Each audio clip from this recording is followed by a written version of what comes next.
there. Welcome, ladies and gentlemen. Stephen Dossou again back on Ignited Transformation TV.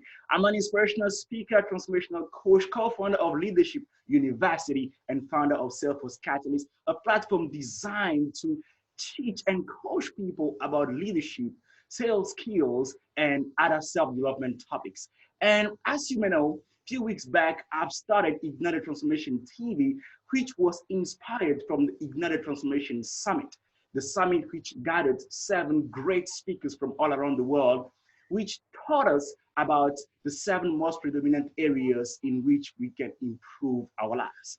And today, it is my honor, pleasure. I'm so excited to have one of the most amazing women I've ever come across in my entire life. Wow. She's from Belize, currently living in Denver. She is the founder of Belize Natural Energy and partner investor in XJet, the #1 private jet company in the entire world. Well, with no time to waste, let us welcome Mrs. Susan. You know, in Belize they call me Miss Susan.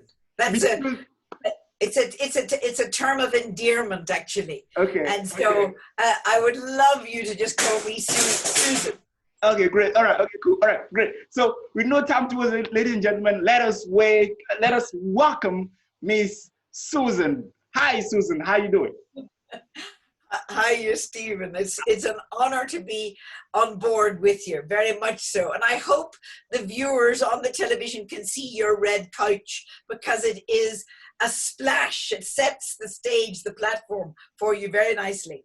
Thank you so much, Susan. But again, I just want to use this opportunity to thank you for making time for this.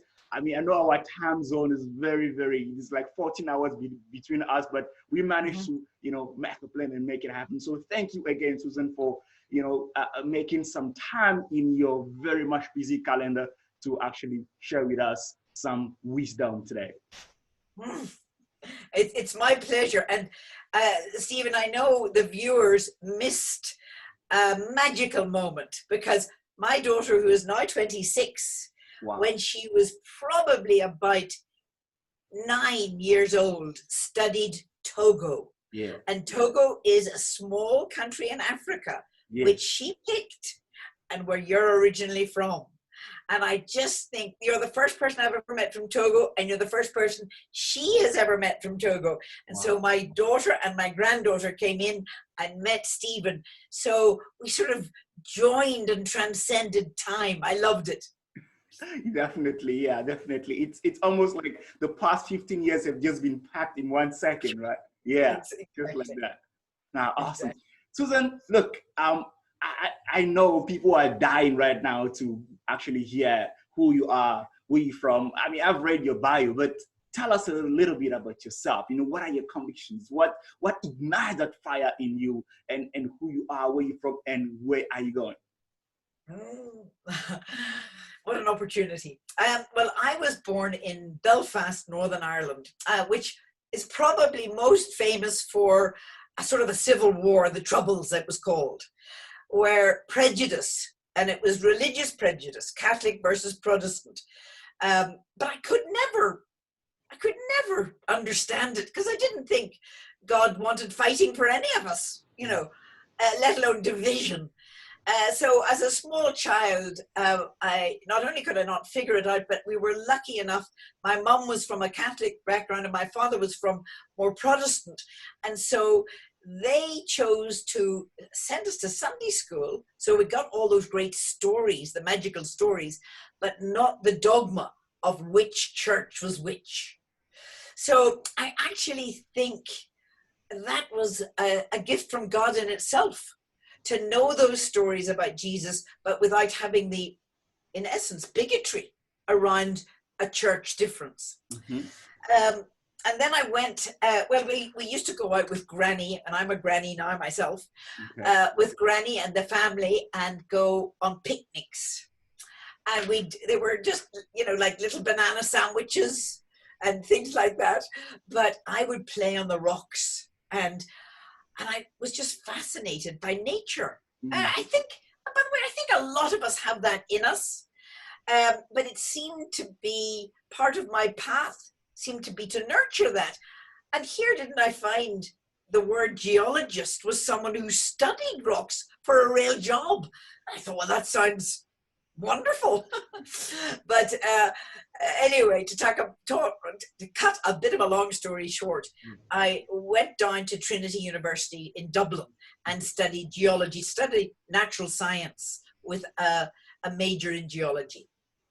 And by the way, I loved the field trips because they're experiential. You got to sleep outside under the stars, and it was freezing in Ireland, or in a tent, and you got to understand the history of the earth and it was a bit like a time traveler. We would go back 100 million years. And I think in the understanding of that, I was able to keep my mind open and the capacity to do that, to think and see in 3D. And I didn't lose that imagination that we're all born with. Wow. So the pathway allowed me to keep the wonder of nature, not maybe be divided by different religions, but keep the spirit and the essence of what was in me, and in all of us, by the way, and nurture it along. Now, of course, I knew none of this at the time. It's only looking back and answering a question like yours. And then I was interviewed by an American company and hired for a job in America, in Denver, Colorado, where I am today. And I thought, well, I read a bit about America, and I thought, it seems there's a lot of entrepreneurs there, and that's the entrepreneurial spirit. But it was not very prevalent in Ireland at the time. And so I thought, well, I think when I get there, I better be one of those things. And I didn't really know what they were, but I thought I'm going to find out when I go to America. So I sort of, in a way, it was like a magical carpet ride with nudges, as I would say, from the big boss, God himself. And again, I wouldn't have known it, but it seemed as if I was being, given the right directions and absolutely delighted to follow them. And so I got my geology degree and headed off to America. And within 3 years of graduating, I'd set up my own consulting company because I thought, when in Rome, do as the Romans do. And, the backbone of America was entrepreneurism. 150 years ago, they came in the covered wagons and the pioneers went west. And those stories were all captivating. And so I did that. And in the first 3 years I was in America, I got a phone call from a very proper English gentleman called Sir Ian Rankin. And I'd been introduced to him for another reason, actually, a geological reason. But he had gone down to the Caribbean and he phoned me and he said in a very proper English accent, "Hello, Susan, is there any oil down here?" And I said, "Well, Ian, where are you?" And he said, "I'm in British Honduras, but by golly, I think they've just changed their name." And that, in 1981, British Honduras actually got its independence and had already changed its name to Belize. And I went to the library and did my time traveling, 100 million years, early Cretaceous, and thought, it was all part of the Mexican basin. And I phoned, it was quite hard in those days because this was 40 years ago. And I phoned Ian and I said, "Yes, I do think there's oil there." And so he said, "Jump on a plane and come on."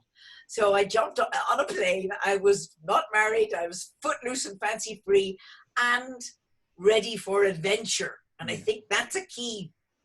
Open-mindedness, ready for its adventure, keep your youthful spirit, go for it. These are all the words that I hope are resonating with all the viewers. Now, this next one's a biggie. I went to Belize and I fell hook, line, and sinker with the people. They were open, genuine, caring, loving, honest, brown eyes that were connected to life. And I was just blown away. Okay. And whatever happened, I knew it would have to be for the good of all. Mm-hmm. And so that's love, sort of like unconditional love for a whole country. I mean, I've never quite heard of it like that, but it happened. And anyway, I then met, within the next couple of years, a very tall, big, black Belizean called Mike Usher, who was a basketball player. Okay. And he was in Denver. And somebody introduced us. And of course, we had this common bond of he wanted to make a difference in his country. He wanted to, what would I say? He saw the potential in the people, and I had fallen in love with them. So together we decided we were going to find the right way to discover oil, because he was in a seismic company, which is related to the oil business. Mm-hmm. And we knew together we would do it the right way, but we didn't know exactly how. Mm-hmm. We tried for 15 years. We shot seismic, we did all the normal things, and we couldn't. And there were 50 dry holes, and everybody told us we were loco, stupid. My colleagues, there was he was a retired president of Shell who used to tell me to shut up about Belize. I'm ruining my reputation. But there was a passion and a fire within us. Then we actually took a step, and this again is life's direction. You know, we were on our path, and it was illuminated and lit up, and we went to a course on basically understanding the potential and the mind. How does the mind work? And it was the key. It was only 2 weeks. It was called educo, which is from the Latin word to actually draw out from within, to draw the essence of that spirit, that true nature out.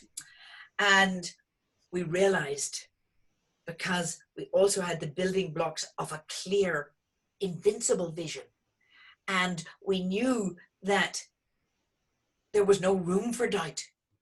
When you have a clear, big vision, there's absolutely no room for doubt. I liken it a bit. Here's a good visual for everybody. A rocket ship, a big rocket ship.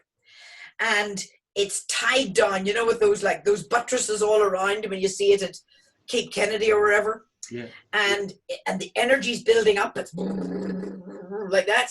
And then suddenly it's up and off on its mission into the galaxies, and all the buttresses haven't a chance against the energy of that rocket. That's what we have. That's what we are. We are rocket ships with immense, unlimited energy, and actually nothing. When you understand that mechanism that's born within all of us, nothing can hold you back when you are pursuing the goal, the vision that is good for many, many, many, whether it be a community, a country, or the world. That was it in a nutshell. That was awesome, Susan. That's awesome. I loved it. Well, look, Susan, so you said you and Mike researched for almost 15 years, right? So what would you say kept you going? I mean, after 5 years or 6 years, you know, people will be like, you know what, we've tried. It's okay. Thank you. Move to the next thing. But what kept you going? Tenaciousness. I'd say it's something that we're touching on here, which is a deep inner knowing that this is your path, even if you don't understand it. People say courage, but I didn't feel courageous, but maybe relentless. We weren't going to give up. No way were we going to give up, even though we were a very unlikely pair. You know, you had these big oil companies, the Majors Oil, Shell, Exxon, Phillips, Conoco, all had drilled dry holes and all saying, you know, there is no oil, 50 dry holes, there is definitely no oil in Belize. But actually, we couldn't even hear them. Mm-hmm. And that's the clarity and the power of what we're talking about, Stephen, and what in a way we want to ignite, or it's really reignite, because everybody's born with it. That's life's force. And it is to allow people, when they see somebody like me from Belfast, you know, who dares to go for it against the major oil companies when everybody says I'm stupid. And Mike was actually probably maybe even the black sheep of the family. His mom used to tell him to get a real job and stop dreaming. You know, and here we were together, the most unlikely partnership. Now, it wasn't a lovey-dovey. It was sort of like soulmates. In fact, Mike's wife is on the board of Belize Natural Energy because we discovered the first oil in Belize. Yeah. But, and this is the piece that people really get what I'm saying. Mike got very, very sick before we actually even got the well drilled. And he got a burst hernia and he died suddenly. He was in his early 50s, so he was young. And I named the well the Mike Usher #1. Nobody would invest with us. So we went back to Ireland to a group of 76 little Irish investors, including grannies. Wow. And we only raised enough money for a well, maybe a well and a half. But still, we had that clarity, that determination, that vision. And we kept going and we drilled and we called it the Mike Usher #1.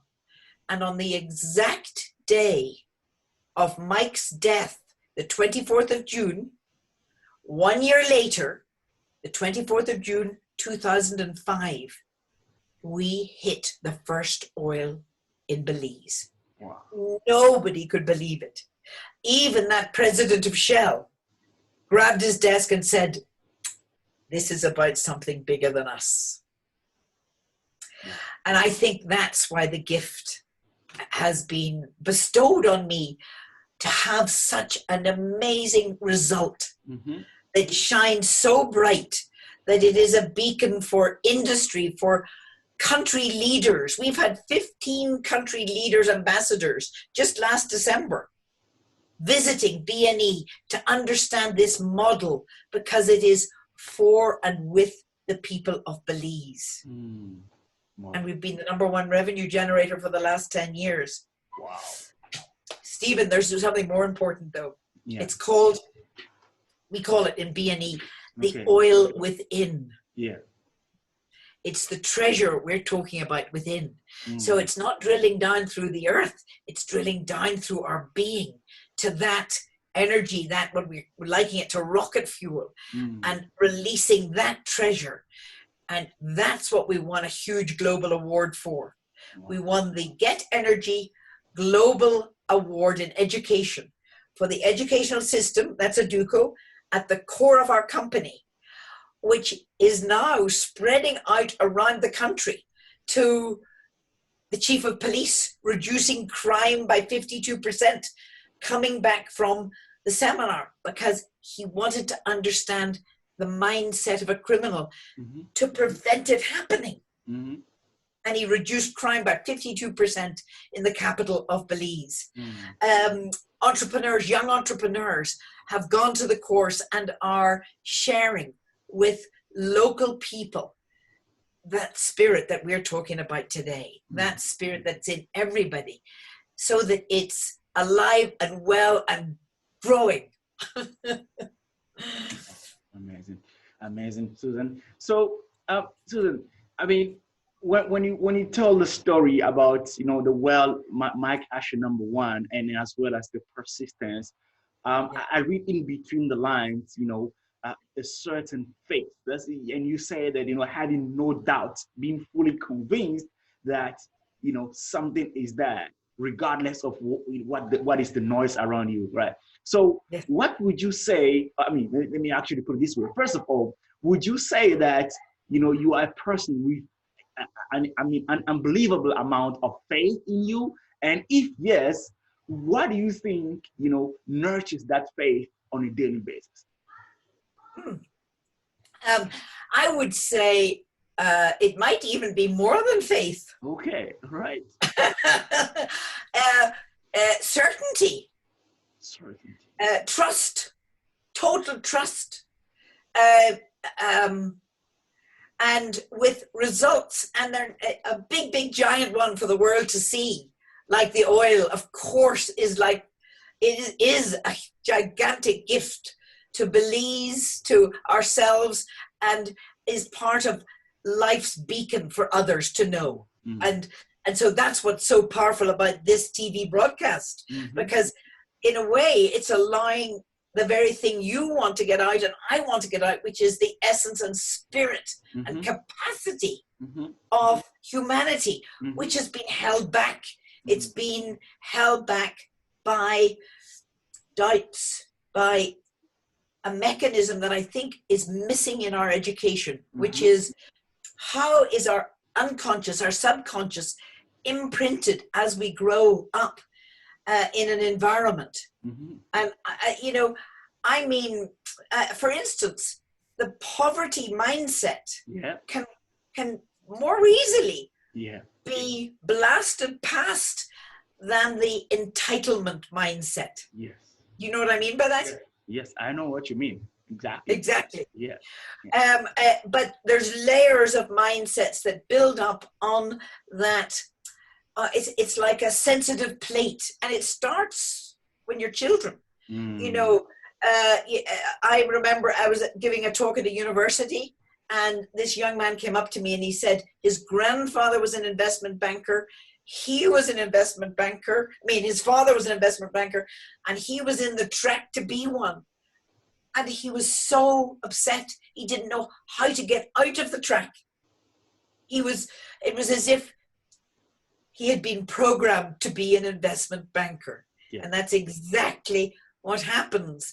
It's our unconscious is a sensitive plate and is programmed. Mm-hmm. And so we need to take back that control and actually clear the decks and see and be that vision ourselves. And then the program, the visions are clear for the way forward, like wanting to be a beacon for life, wanting to be a vehicle for God, for life. And who would have thought he would have picked the oil business? Amazing, amazing, Susan. When you talk about the poverty mindset, I talk about the mindset of lack, right? Yeah. And when you are unfortunate, to be born in that mindset of lack, it kind of controls you from the very, deepest corners of your subconscious without you even knowing. It's only up to the point where you get to a certain level of awareness, and I would even say with the aid of God, and then you are able to be transformed by the renewing of your mind. Would you agree? Absolutely. I love that phrase. The renewing of your mind, the twinkle in your eye. Yeah. It is that easy. And I hope the listeners are realizing that, because they can actually make that switch today and live and feel that energy and see it in the sun, in the sky, in the trees, in their friends, and talk to that life force within each other. In other words, be around people who believe in you and you believe in them. So it's I would totally agree, Stephen. Yeah. Great. Yeah. And I love this last line when you say be around people that believe in you, which means that be careful of the people that you hang around with, right? Be around the people that will contribute or at least add something to the person that you are, instead of them actually taking away from you or peeling, the layers of growth, the layers of enthusiasm, the layers of opportunities from you. That's so true. But if we think about it, say we walk into a room everybody can say, oh, there's a bit of a weird vibe over there, but Okay. that looks better.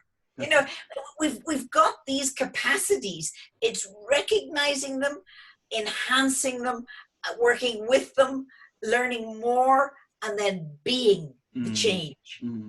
Because when you're just reading, it can stay intellectual.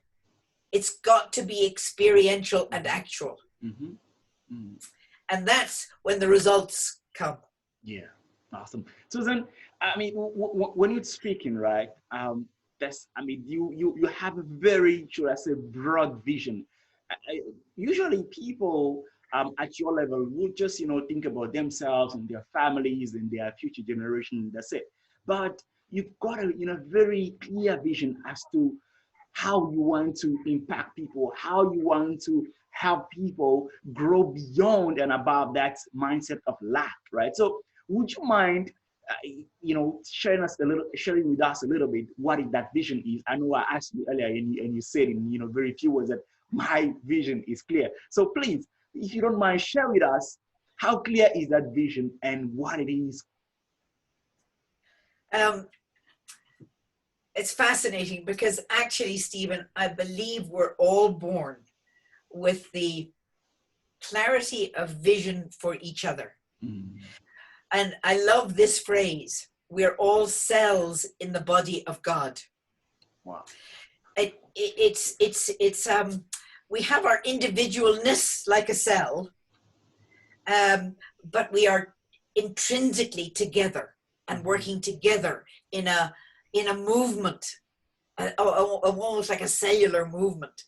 And being a scientist myself, being a geologist, I know the molecular movement, and so I really honestly know that's how we're all born, in the image of God. Now the question really is, what happens to some of us depending on our environment? It's not even whether it's rich or poor, black or white, Catholic or Protestant. It's actually the environment that has been programming one's unconscious. I know a little family in Belize, and it's a single mom and with two little boys, and she believes they could be anything they want to be. And they haven't even got cement on the floor. It's a dirt floor. And so that nurturing of that spirit is everything. Sometimes when you're a wealthier family, there's a bigger gap. And I even wonder whether the supposed civilized countries of the North America and Europe haven't got more layers. And I mean, if you take an onion and cut it in half, there's a beautiful little pure piece in the middle. And then there's thick layers all around the outside. I have a feeling that the Western civilization has actually got thicker layers. Doesn't mean to say they can't blast past them. But the irony is, I think the native spirit, whether it be a Native American, a First Nation, a Mayan in Belize, the Shona tribe in Zimbabwe, I happen to know them. And the native people are closer to the essence of that original life. And that's what I fell in love with, coming out of the eyes of the Belizeans when I first went there. Susan, when as you keep speaking, there's just one question that keeps going in my mind again and again, and I just can't help it, but I'm gonna ask it anyway, right? How is it possible that a scientist like you believes so much, right, in this mystery of God, and you embody it, you believe it, and clearly, no doubt, it seems to be reflected in your life. How? Because usually, scientists don't talk about God. How? Do you mind enlightening us on that? Yeah, it's actually a good question. And before I forget, I'd love you to maybe get to all your viewers it's special letters that Albert Einstein, I'd say he's probably one of the most famous scientists that have ever lived. True. He wrote a series of letters to his daughter. Okay. But he asked her not to release them into the public until I can't remember when they were released, but he had already died. And there is a special video that is the reading of that letter. And it, in fact, I'm getting the shivers as well right now. He knew, because when you go back to the essence of science, the essence, the molecular level, the splitting of the atom, it's all particles that are energy particles, which is that force, which is the source, which is God.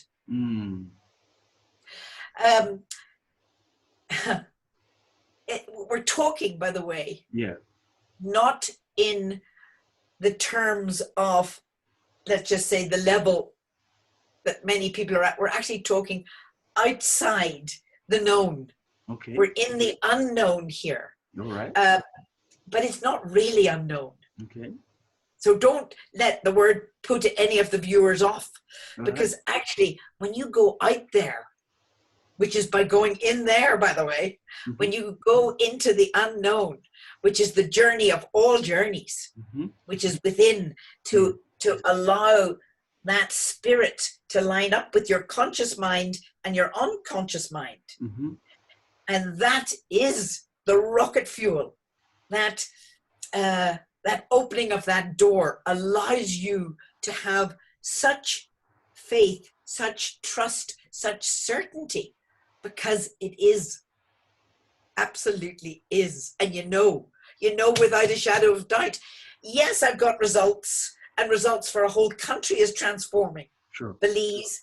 And another country, the United Arab Emirates, did a big joint venture with Belize based on this same model and understanding.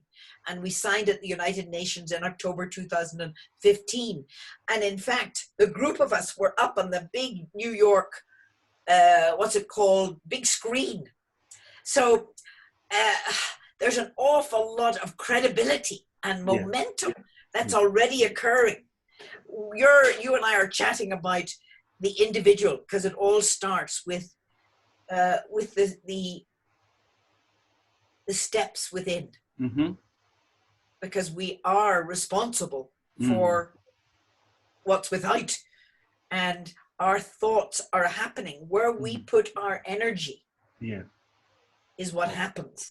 So when we realize that capacity, and it's a co-creator capacity, then we would all put our focus, our capacity on goodness for all. Awesome, Susan. Well, if you have just joined, we hanging out today with Susan all the way from Belize, living currently in Denver.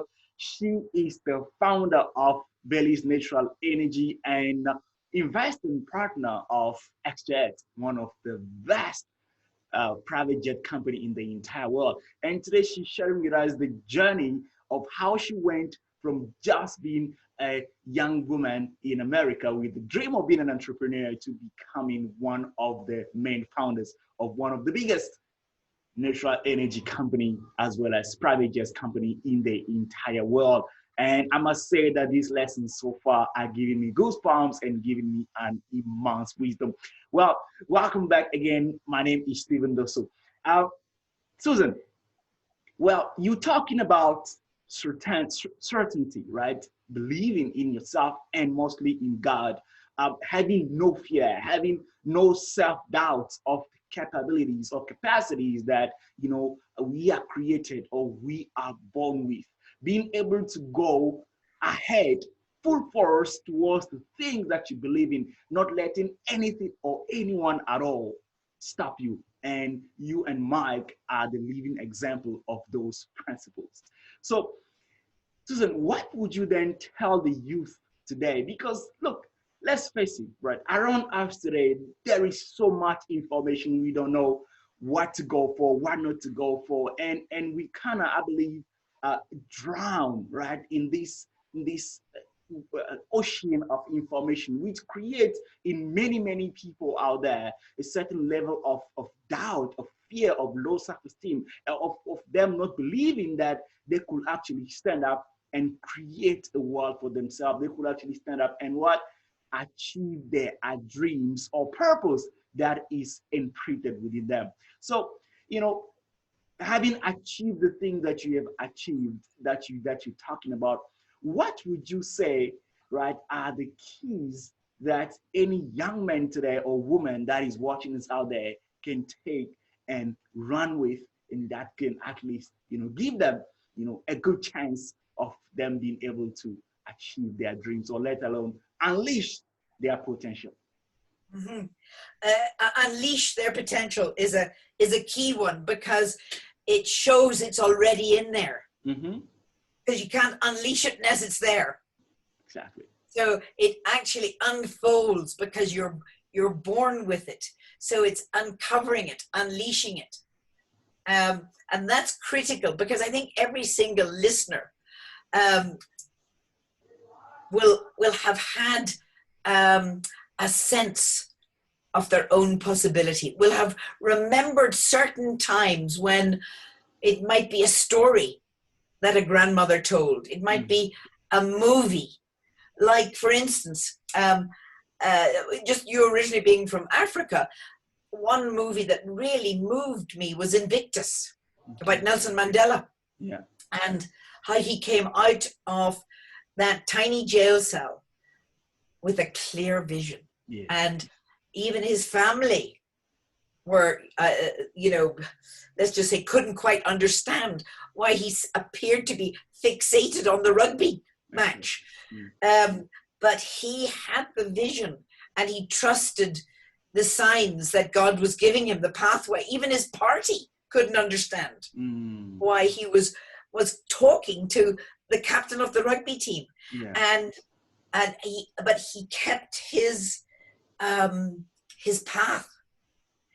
Now, that movie touched my heart, because had he known the mechanism of that mindset and the strength and the importance of focus to a depth which totally propels you along, and Dr. Tony Quinn would call it, and has coined the term, unconscious attention so deep you're not actually conscious of it, you're right in it. Wow. And people I'm sure know the end result was, of course, that the Springboks, the rugby team from South Africa, beat the New Zealanders against all odds, and it was one of those miracles. Yes.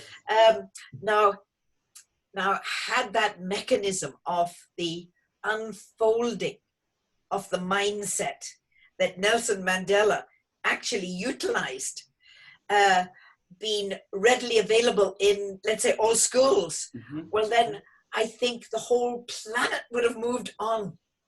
So today we are looking at that time, and I would liken it to a phoenix rising out of the ashes. And the ashes are this shut-in time where we're getting people who are pulled apart in different ways. And division is always destruction. There has to be a combined vision that is good for all. And I mean all humanity, everybody, absolutely everybody. Division, whether it be male, female, black, white, Catholic, Protestant, or whatever, will divide us. And politics is one of the biggest culprits. It divides. Look at the Republican Democrat. And the whole nation is divided. Yes. So we need to come back together in a common vision of knowing and trusting so deeply in that life force within us, and listening to clear results. Like Belize Natural Energy and XJet are not the biggest, but they are the most holistic of companies, because they were born out of a vision with a partnership from God, Mm. with God. Yeah. And today you get movement in that direction and energies in that direction. Wall Street saying there's an acronym called ESG, and it's environment, social, and governance. And they're saying that really we don't want to invest in companies unless they are really doing good. Now that's part of sometimes it's just tick the box, but why not make it real? Why not actually make it real? That's where BNE and XJET come in. BNE is the model for the reality of miracles occurring for the good of all, for the good of the Lees, for the good of the beacon it's become. And so it's looking carefully at those steps that people who have the results, you want them to be real and actual, because you don't want to get sidelined. Yeah. You actually really want the best for absolutely everybody. True. I don't know if I answered your question there. I think I got a little bit emotional even. You did. I guess you definitely answered, right? I think we take away away from, whatever you're giving us. And obviously you're giving us so much. I love it. Well, Stephen, I could talk to you all night, actually. I must admit, because I believe that you have yourself a passion to make this difference and to open those doors through the medium of, television today, broadcasting, computers, that those doors in people's hearts are opened and they step out wherever they are and say, wow, Stephen was from a giant family with nothing. Susan was from nothing, Belfast troubles. If they can do it, anybody can do it. Yeah, definitely. And that's a big key. Yeah. And it's more than inspiring. It is a point you made. It is having the courage to take action, to go for it, and know that life is holding you, is with you, is you. Definitely. Amazing, Susan. I love it. I love it. And I love when you talk about the vision of Nelson Mandela. I think he's definitely one of those icons in history, a model to follow about having his conviction, right? His conviction, which became a way of life for him, and a conviction which he stood by, and definitely we also what the results are. I think, what is most challenging for us as human beings is just being able to stick to those convictions in the face of adversities, because sometimes the adversity can get so big, but when we strive through, when we stick at it, eventually life gives away. And that's why Nelson Mandela went to prison for 28 years of his life, but still he came out a winner. And that is just very much inspiring. Thank you very much, Susan, for bringing that up.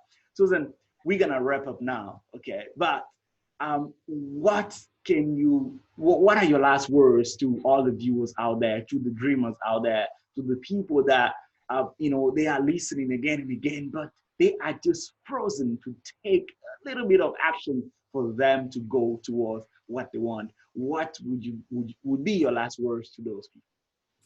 Well, firstly, know that spirit is innate within you. That capacity is you, and you have the power to set it down by coming together, whether it takes focus, daring to dream big.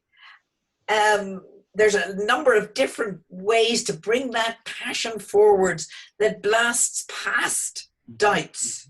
That is not difficult. It's actually fun. Once you know, and the younger you are, the closer you are to it, for that to be a happening. It's like It's like the dance or the song of life. And let it out, let it free to be all you were born to be. And wow, are you going to love life and everybody else around you, your community, your country, and the world. Dream big for everybody. Yeah. Thank you. Thank you so much, Susan. So, ladies and gentlemen, there you have it. That was Miss Susan all the way from Denver, but originally from Belize. And I mean, in a wrap up, she gives us this wisdom, these golden words that know what you want, believe in it firmly, but know that God is above and go after it, right? Doesn't matter whatever action that it is, even if it's just a little piece of action, take it anyway, because you just never know where it will take you.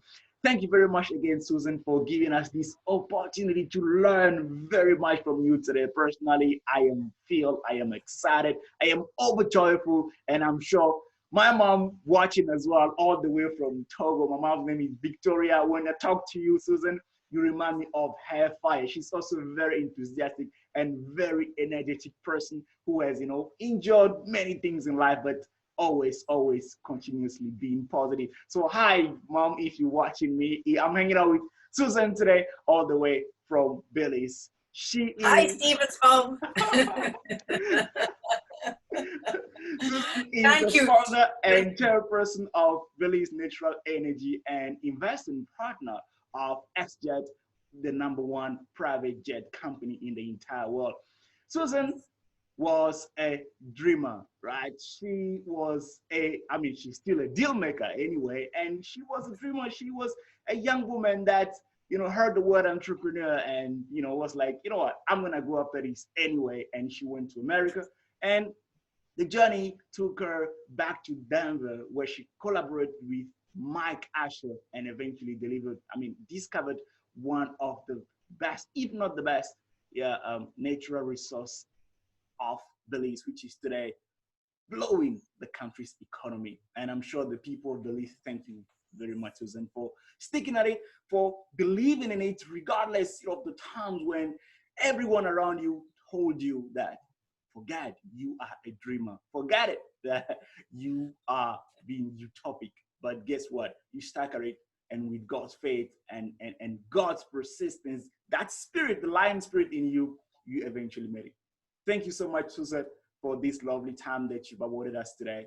And definitely, I look forward to seeing you in the near future. Good luck in all your ventures and be blessed.